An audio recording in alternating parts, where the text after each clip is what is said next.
साहेब बंदगी सतनाम जी, सकल हंस आत्माओं को साधुवाद प्रेम बंदगी जी। मेरे सतगुरु जी के चरणों में मेरा दंडवत प्रणाम। साहेब बंदगी सतनाम जी। मेरे गुरु की प्यारी शासक जी, आज का विषय इस रंभदूत के ऊपर ही है। भाई आज इस रंभदूत ने ये बोलता था कि मैं कल्कि अवतार हूँ, इमाम मेहंदी हूँ, मर्द का चेला हूँ। तो इसने तो सभी अवतारों की बेइज्जती करवा दी। ना तो इसमें कल्कि अवतार प्रकट हुआ, ना इसमें इमाम मेहंदी आया, और ना भाई इसमें मर्द का चेला आया। जब इसका रामपाल के भक्तों ने वाट लगाया, सब भाग गए इसके अवतार। तो इसने तो भाई इन अवतारों की भी धज्जियां उड़ा डाली। साध संगत जी, चुल्लू भर पानी में डूब के मर जाना चाहिए इसको, रंभदूत को। तो भाई ये हालत है, ये है चुनौती का फल, इसे कहते हैं। इसको पहले ही बोला था संतोष भाई जी ने कि भाई इसका अभी अंत होने वाला है, याद रख लेना। और उस भाई के वचन सत्य है बिल्कुल। अब कहां गया इसका कल्कि अवतार, कहां गई इसकी विवेक की तलवार, भाई लोहे की छड़ी। और बुद्धि के घोड़े क्यों रामपाल जी के भक्तों के आगे नहीं दौड़े? तेरे बुद्धि के घोड़े सब भाग गए भगोड़े। यही है तेरे झूठ के पकोड़े। मैं इतने दिन से चिल्ला रहा था, बोल रहा था, सारे इसके भक्तों को बता रहा था कि भाई ये एक नंबर का जुमलेबाज है, झूठा, पलटू, मक्कार। तो भाई अब तो सबको यकीन हो गया, अब तो सबको मालूम चल गया ना। अवतारों की भी बेइज्जती कर दिया इसने।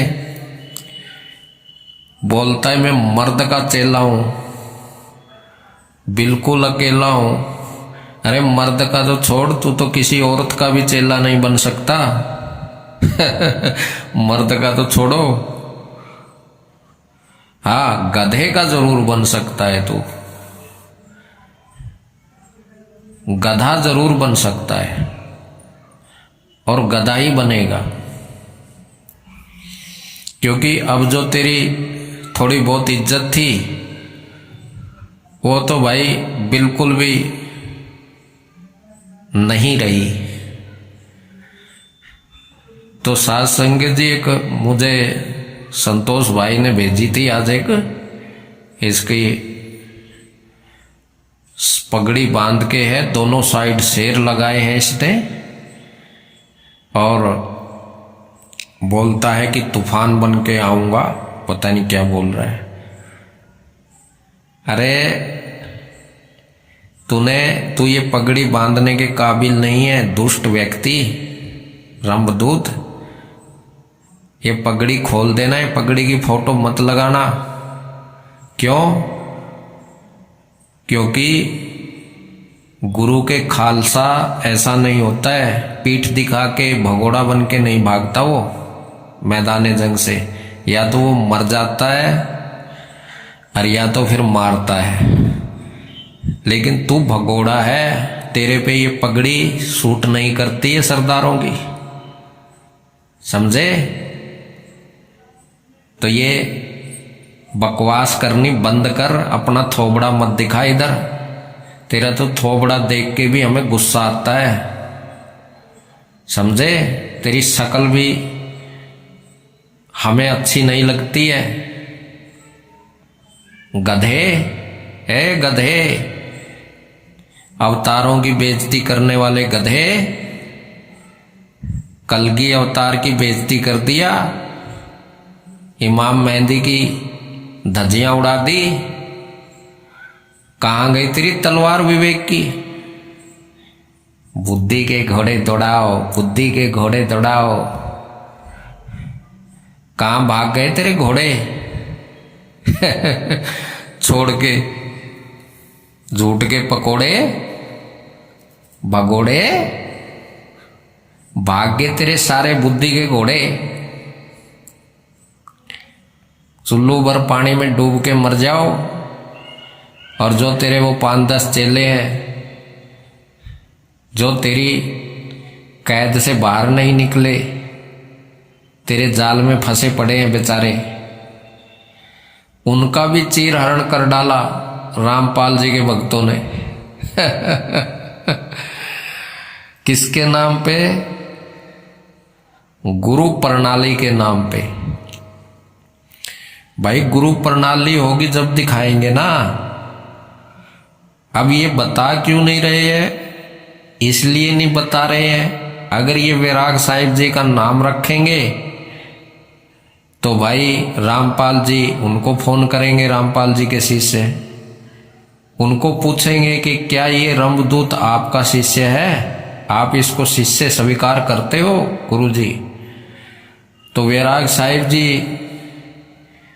सीधा सत्य बताने वाले हैं कि भाई हमारा उसके साथ कोई संबंध नहीं है, हमारा आश्रम से उसका कोई ताल्लुकात नहीं है, हमने तो उसको लंगोटी देके वापिस लंगोटी लेके भगा डाला यहां से। तो भाई ये प्रणाली है, इसलिए ये प्रणाली नहीं बता सकते।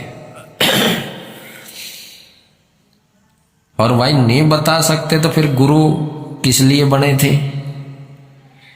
इसको गुरु किसी ने बनाया ही नहीं है साध संगत जी। ये अपनी मर्जी से बना है, मनमुखा है और वाणियों को तोड़ता है, मरोड़ता है, अपने ऊपर फिट करता है रंभदूत।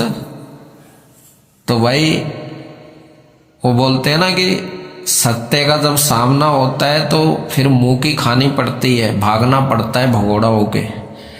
तो आज इसके साथ वही हुआ है साध संगत जी, क्योंकि ये पूर्ण नहीं है। पूर्ण होता तो भाई ये प्रणाली नहीं छुपाता,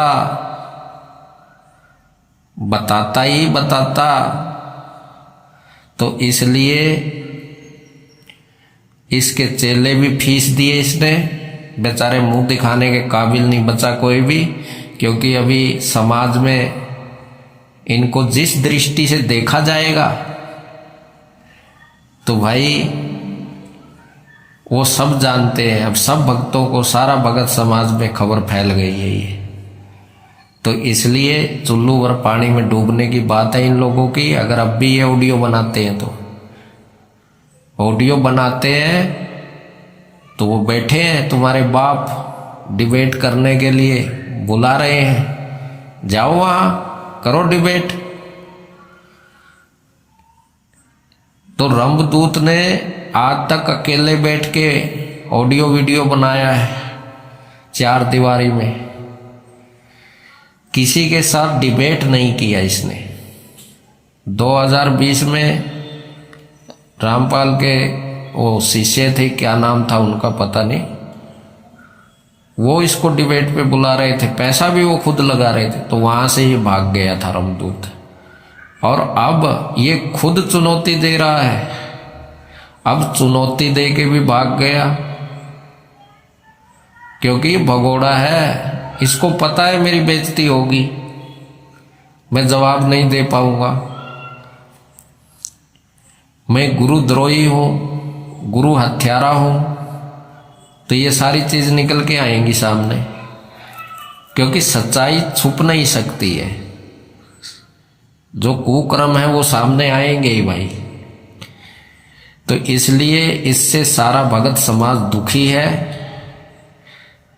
जब से ये आया है, कोरोना काल शुरू हुआ था और आज तक बुरी हालत हुई पड़ी है हमारे देश की। जब से ये कली काल निरंजन आया है रमदूत, कोरोना काल में लोगों को तो अपनी जान की पड़ रही थी और इसको लंगोटी की पड़ी हुई थी। कोरोना काल में लंगोटी लेने पहुंच गया ये आश्रम में लेकिन इसका गुरु इसको परख गया कि ये रमदूत है, काल का दूत है, तो उसने इसको अच्छे से पहचाना और बाद में वो लंगोटी इससे उतार दिया भाई। इसकी लंगोटी उतार के इसको नंगा करके इसको लात मार के पिछवाड़े पे भगाया। दोबारा इधर शकल मत करना हमारे आश्रम में।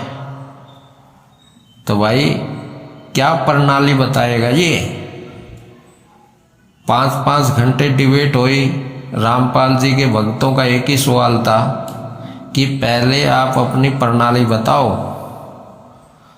बताता हूं ऐसा करते करते 6 घंटे बर्बाद कर दिए इसने, प्रणाली नहीं बताई फिर भी। तो भाई चुनौती देने से पहले सोचना चाहिए था कि तेरी धज्जियां उड़ाई जाएंगी तू बोलने के काबिल नहीं बचेगा, क्योंकि तूने जो कुकर्म किए हैं ना, रंभ और कुरंभ तो है ही तू। दोनों के लक्षण इस एक व्यक्ति में ही है। जो 4 दूत बताए हैं, चारों दूतों के लक्षण इस एक व्यक्ति में है साध संगत जी।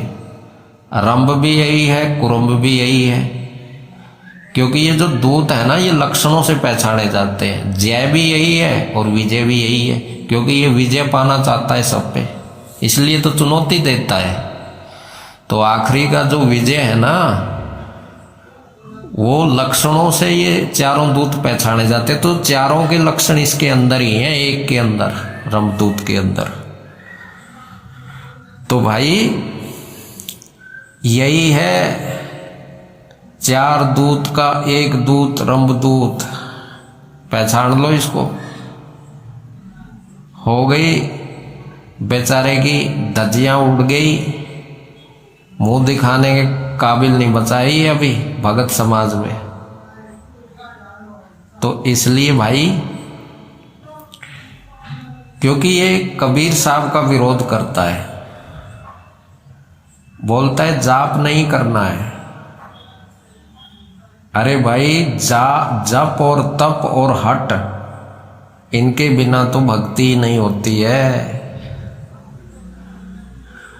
अब मैं आपको प्रमाण देता हूं। ये बोलता है कि जाप नहीं करना, तप नहीं करना है, हट नहीं करना है, जपी तपी हटी ये परमात्मा को नहीं पा सकते। तो भाई, जिसको तुम मदन साहिब बोलते हो, 7 दिन उसने क्या किया था बताओ जरा। 7 दिन साध संगत जी उसने जप किया, तप किया, 7 दिन तप भी किया उसने, और अंत में उसने हट भी किया। तलवार रखी है उधर, इसी को हट कहते हैं कि मैं अपनी गर्दन काट लूंगा अगर मुझे परमात्मा नहीं मिला तो भाई उसने जप भी किया, 7 दिन तप भी किया, और अंत में उसने हट भी कर लिया कि मैं अपनी गर्दन काट लूंगा।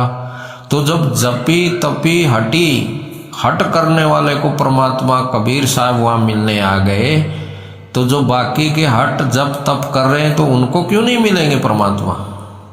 क्या खाली अकेले मदन साहिब के लिए परमिशन है क्या ये हट जप तप करने की? बाकी लोगों को नहीं मिल सकते क्या परमात्मा? तो ये मदन साहिब से जाके पूछो कि तूने जप तप और सबसे बड़ी बात हट कि मैं अपनी गर्दन काट लूंगा, तो ये हट है हट। तो भाई उसको कैसे फिर कबीर साहब जी मिलने आ गए उधर? इस बात का जवाब है किसी के पास? नहीं है, क्योंकि वो परमात्मा है, वो किसी को भी मिल सकता है, वो उसकी मर्जी है, हमारी मर्जी नहीं है। वो जपी को भी मिल सकता है, वो तपी को भी मिल सकता है, वो किसी को भी मिल सकता है, क्योंकि वो समर्थ है परमात्मा। उसको पता है मुझे किससे मिलना है, वो किसी पे भी प्रसन्न हो सकता है। किसी ध्यान करने वाले पे ही नहीं, जप करने वाले पे भी हो सकता है, और कोई कुछ नहीं करता है उसको भी मिल सकता है। वो तो उस परमात्मा की मर्जी होती है। जैसे एक बात आती है, मुसलमान फकीर मूसा जी जो पहाड़ पे बैठ के भक्ति करता था, तो वो पहाड़ पे डेली जाके भक्ति करता था। तो एक दिन जा रहा था और रास्ते में उसको एक भेड़ वाला था, बकरी भेड़ चराने वाला चौराहा। तो वो अपनी प्रेम में, परमात्मा के प्रेम में बात कर रहा था कि हे परमात्मा, तू मुझे मिल जाए, मेरे पास आ जाए तो मैं तुझे भेड़ का दूध पिलाऊंगा। तो ऐसे वो मस्त था। तो वो मूसा जी ने सुन लिया। तो मूसा जी ने उसको एक चांटा मारा मुंह पे खींच के कि तू परमात्मा को, अल्लाह को भेड़ का दूध पिलाएगा, और मार के उसको चांटा और चला गया वहां पहाड़ पे। तो कहते हैं कि मूसा जी के जो आनंद मिलता था, जो रस उसे मिलता था ना,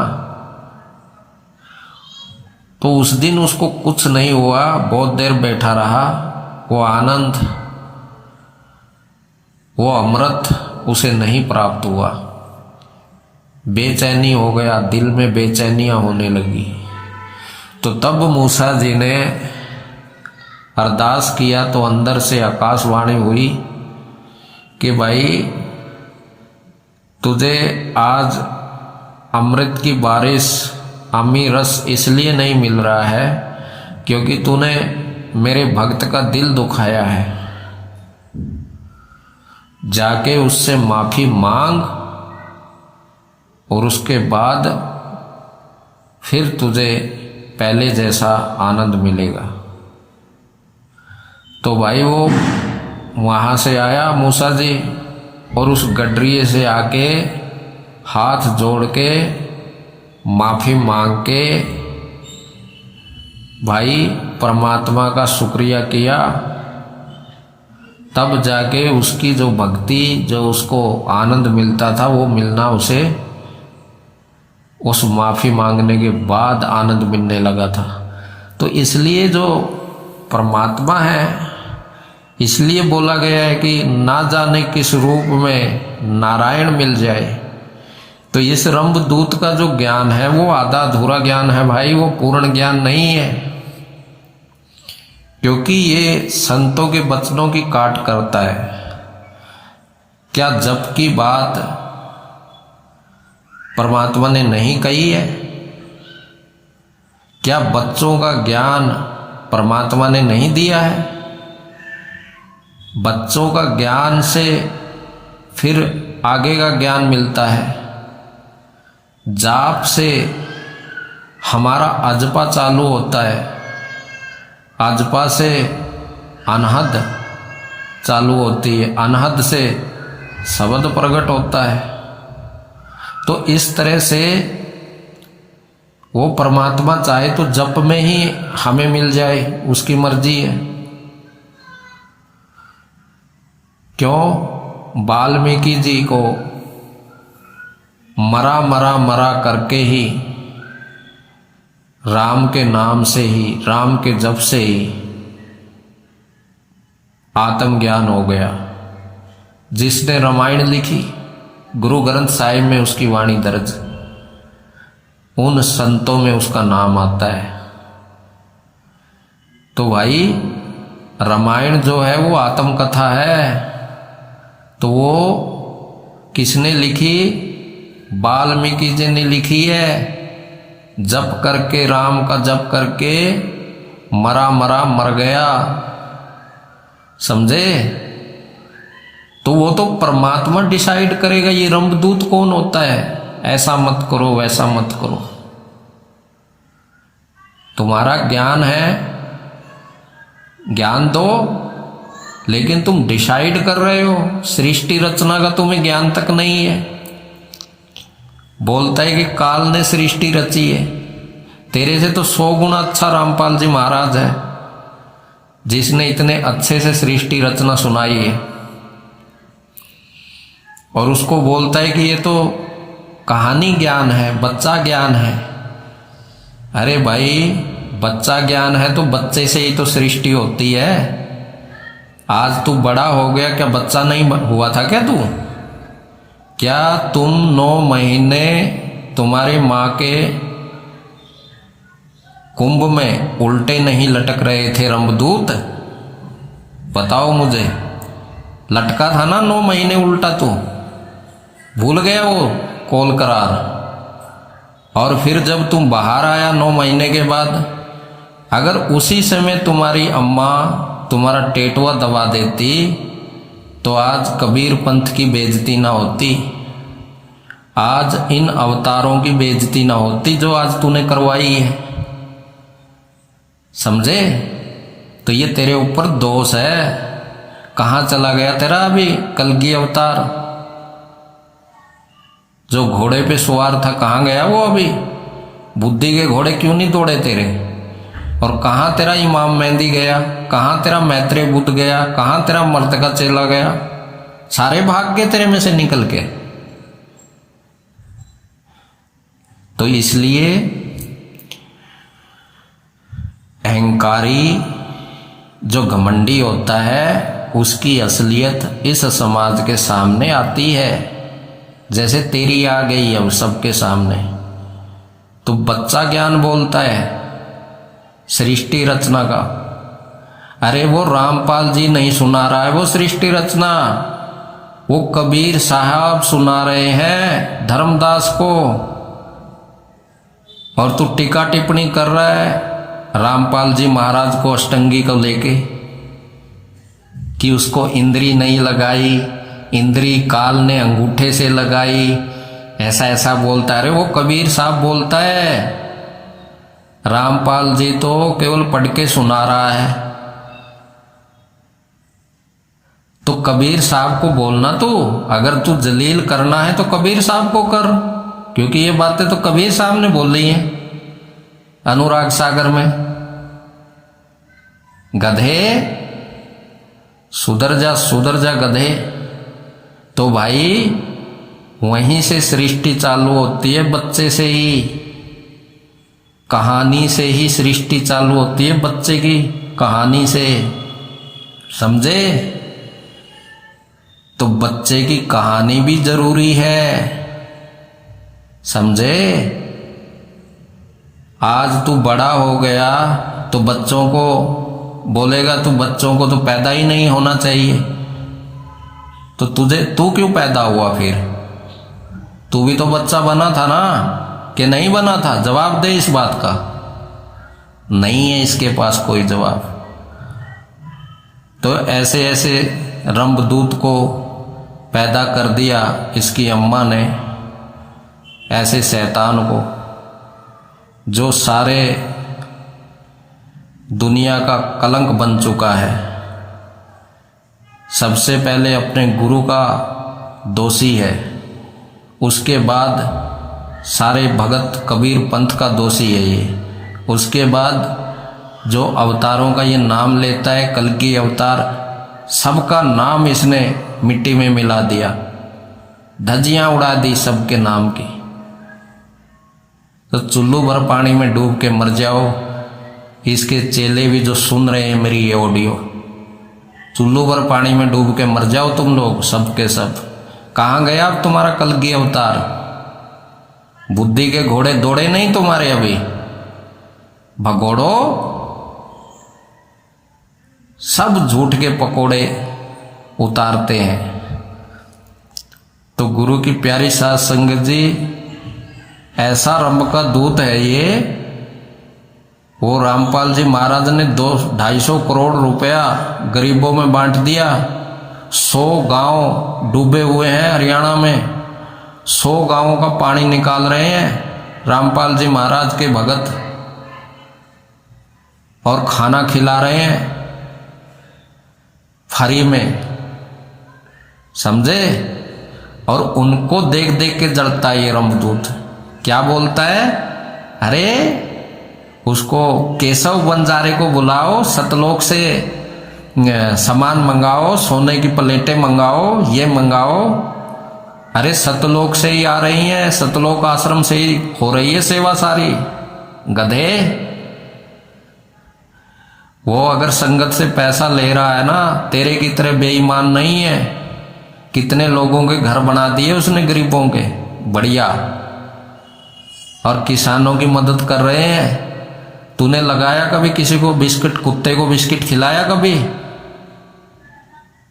हाँ, एक चीज किया बस, 100 रुपए की मच्छी एक जने पे खोस के नदी में जरूर फेंकी है तूने, 100 रुपए की मच्छी छुड़ा दी, बस ये काम किया तूने। और वो भी जख्मी थी बेचारी, उसका इलाज करवा देता हॉस्पिटल में। उसको खून टपक रहे थे, उसको जो कांटा लगा था, तो उसको थैले में डाल के हॉस्पिटल में उसका इलाज करवा के फिर डालता उसमें। वो भी ठीक से सेवा नहीं की इसने। केवल एक 100 रुपए की मच्छी खरीदी है इंडिया में, इंडिया की औकात दिखाई है इसने हिंदुस्तान की। और अमेरिका में 1000 रुपए की मच्छी खरीदी थी इसने, और भारत में 100 रुपया की मूल्य लगाया इसने इंडिया का, रंभदूत ने। तो भाई रामपाल जी के ऊपर जलना बंद कर। रामपाल जी पवित्र ज्ञान भी जानता है, बच्चे का ज्ञान भी जानता है, और बड़े का ज्ञान भी जानता है, मूल ज्ञान भी जानता है। वो परमात्मा सबको सद्बुद्धि देता है, समझे? तो इसलिए ये आप तो 1 रुपया खर्च नहीं करता है। 1 साल तक जो जितना ये पैसा कमाता है ना, गांव गांव जाके बटोरता, थैला भर के लाता है और बोलता है कि ये दुनिया कागज की पुड़िया, बूंद पड़े गल जाना है, रहना नहीं देश बेगाना है। तो फिर ये कागज की पुड़िया कहाँ लेके जाएगा तू? संगत के पैसे पे ऐश करता है, देश विदेश घूमता है। कभी किसी गरीब का भला किया है क्या? नहीं किया है। तो जितने ये 1 साल में कमाता है ना साथ संगत जी, गांव गांव जाके थैला भर के, उतना तो 1 दिन में फ्री में भोजन खिला देता है रामपाल जी महाराज। 1 दिन में जितने ये 1 साल में बटोरता है पैसे, उतना तो भंडारा लगा देता है केशव बंजारा रामपाल जी महाराज, समझे? तो भाई हम तो, हमारी किसी से कोई दोस्ती नहीं है ना दुश्मनी है, लेकिन जो भलाई के काम करेगा ना कोई, तो भाई उसके बारे में तो हम बोलेंगे। तो भलाई का काम कर रहा है। इतने बाबे हैं इस दुनिया में, इतने संत हैं, इतने आश्रम हैं, अरबों खरबोपति हैं, हजारों करोड़ों एकड़ जमीन उनके नाम पे है, राजे हैं राजे। किसी ने 5 पैसे नहीं दिए भाई, यहाँ पे कोई नहीं मदद कर रहा किसी की। अरे यहाँ 250 करोड़ रुपए तो अब लग लिए, अभी तो 400-500 पे बिंदी चली गई है रामपाल जी की। और बोलता है कि चाहे 1000 करोड़ भी लग जाए मैं लगाऊंगा सेवा में। लोगों की मदद करूंगा, गरीबों की, किसानों की मदद करूंगा। 100 गांवों की मदद कर रहा। 100 गांव ले रखे हैं रामपाल जी ने जो पानी में डूबे हुए हैं। और ये रंभदूत, इसके आग लगी हुई है, जल रहा है उन पे। अरे 100 गांव इसकी जय जयकार कर रहे हैं। क्योंकि भाई जय जयकार उसी करते हैं जो समय पर काम आता है, जो मुसीबत में काम आता है, वही अपना मित्र है। बाकी तो दुनिया घूम रही है। लेकिन रामपाल जी महाराज ने दिल जीता है, दिल। इसे कहते हैं प्रेम की गंगा बहाते चलो, प्रेम के गुण गीत गाते चलो। राह में जो आए दीन दुखी उसे गले से लगाते चलो, प्रेम की गंगा बहाते चलो। तो ऐसा काम किया है रामपाल जी महाराज ने। जो संतोष भाई ने गाया था ना ये गाना, तो वो काम कर दिया है रामपाल जी महाराज ने। और संतोष भाई जी ने बोला ही था कि अब इस रंभदूत का अंत आ गया है। और बिल्कुल सत्य बात हुई, सही में इसका अंत आया। अब समझ जाओ भाई, जो इसकी गुलामी कर रहे हैं, जो इसके पैर का पानी धो धो के पी रहे हैं, शर्म करो, शर्म करो भाई। ये बोलता है कि जो शरीर है वो गुरु नहीं है, शरीर तो काल निरंजन है, ये खुद बोलता है। तो भाई जब शरीर काल है तो फिर काल के पैर का पानी क्यों पी रहे हो तुम लोग? इनको आज तक ये भी नहीं पता चला कि गुरु के चरण धोए धोए पीवा, गुरु के दर्शन देख देख जीवा। इस वाणी को लेते हैं ये, लेकिन इनको ये नहीं पता है कि चरण किसे कहते हैं, गुरु चरण क्या है। शब्द को ही बोला है चरण, समझे? शब्द को ही बाती बोला है, शब्द को ही दीवा बोला है। जो रविदास जी की वाणी है, जो आरती की वाणी है, नाम तेरो आरती मजन मुरारे। तो भाई श्याम कोई दीवा, श्याम कोई बाती, शब्द को ही दीवा, शब्द को ही बाती बोला गया है यहाँ पे। और गुरु के चरण भी शब्द को ही कहते हैं। ये चरण, ये पैर, ये नहीं है भाई वो चरण जिसको तुम धो धो के पीते हो। समझ जाओ, सुधर जाओ। इस काल ने तुम्हें हर लिया है, तुम्हारी बुद्धि को भ्रष्ट कर दिया है। निकलो इस अंधभक्ति से बाहर और सत्य को समझो, सत्य को। ये काल तुम्हें मुक्त नहीं होने देगा, यहां से अपने ही जाल में फंसा के रखेगा। ध्यान में रख लेना। अब तो सुधर जाओ। अब तो देख लिया ना इसका कल्कि अवतार रूप तुम लोगों ने। अब तो देख लिया ना, इमाम मेहंदी आंख मटकाता था, अब कहां गई इसकी आंख मटकती हुई? बुरी हालत हो गई। रामपाल जी महाराज के भक्तों ने इसकी आंख ही निकाल लिया जो मटकाता था। तो भाई बड़ी इसकी बुरी हालत की है, क्या बताएं। कहने को कुछ अब मेरे पास बचा नहीं है इसको। इसलिए भाई संत कहते हैं कि सेवा को दो ही भले, एक संत एक राम। राम है दाता मुक्ति का, संत जपावे नाम। देखो संत जपावे, जपावे बोलते हैं। अब इसको मत तोड़ फोड़ देना। संत जपावे नाम। और दाता कौन है मुक्ति का? राम। तो भाई ऑडियो लंबी हो गई है, तो अब मैं विराम देता हूं। सबको मेरा साधुवाद है, सबको मेरा नमस्कार है।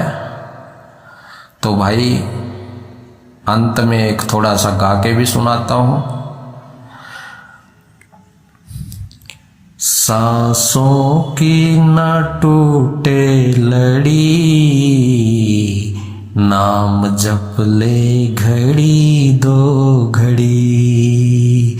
हो सांसों की न टूटे लड़ी, नाम जप ले घड़ी दो घड़ी।